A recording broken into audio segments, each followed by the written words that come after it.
So we're going to talk about modeling with exponential functions.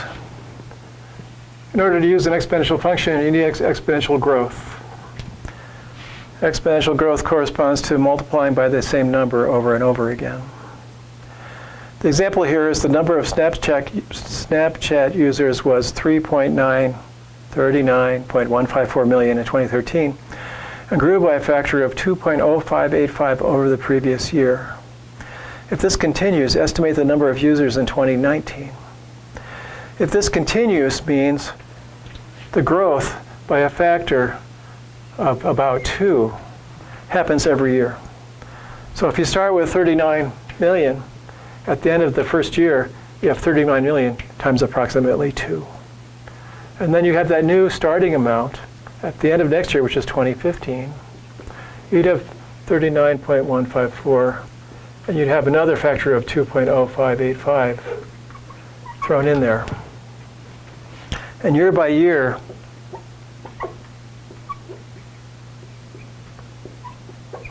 you keep on going until you get down to 2019.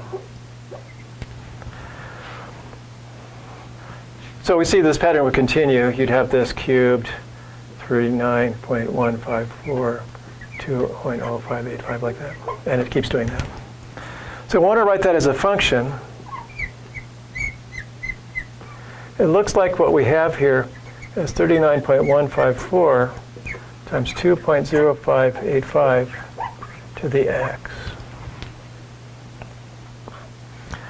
And we see what that x stands for. After 1 year, the x is 1. After 2 years, x is 2.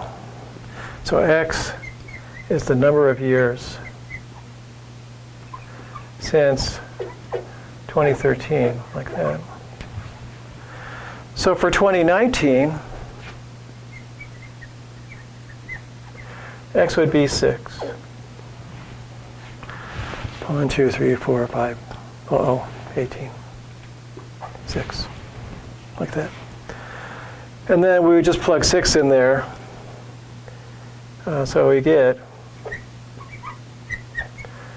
39.154 times 2.0585 to the 6th,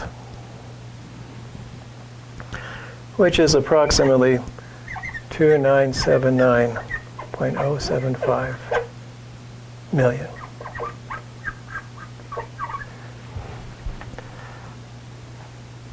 So like 3 billion. So that's not very reasonable because the population of the entire Earth is like 5.7 billion, maybe? So you can't expect something that doubles to keep doubling forever. Eventually you're going to come to some kind of capacity if there's not that many, that you just can't grow to be that size. Either population growth, not sustainable beyond a certain amount, or there just aren't that many people to double the number of Snapchat users every year since 2013. Just for 6 years, it's a pretty big increase. And things that happen tend to be adopted early on and grow quickly and then grow more slowly. The rate of growth isn't constant at doubling every year. But if it was, in 2019, it'd be roughly 3 billion, or 2,979 million. Kind of cool. So you have to be aware of exponential projections, or be wary if something is growing exponentially that it could soon overcome whatever other things might be around. And that's the end of our section on exponential functions. I like exponential functions because some surprising things happen. I like exponential functions because they're useful. You can use it to try to predict how much money you'll have when you retire, all kinds of interesting things, what the population of the Earth might be in 20 years, all predictive things where you expect things to grow at the constant rate. Okay then, maybe see you next time on the next section, or maybe you'll see someone else. Take it easy and keep on growing.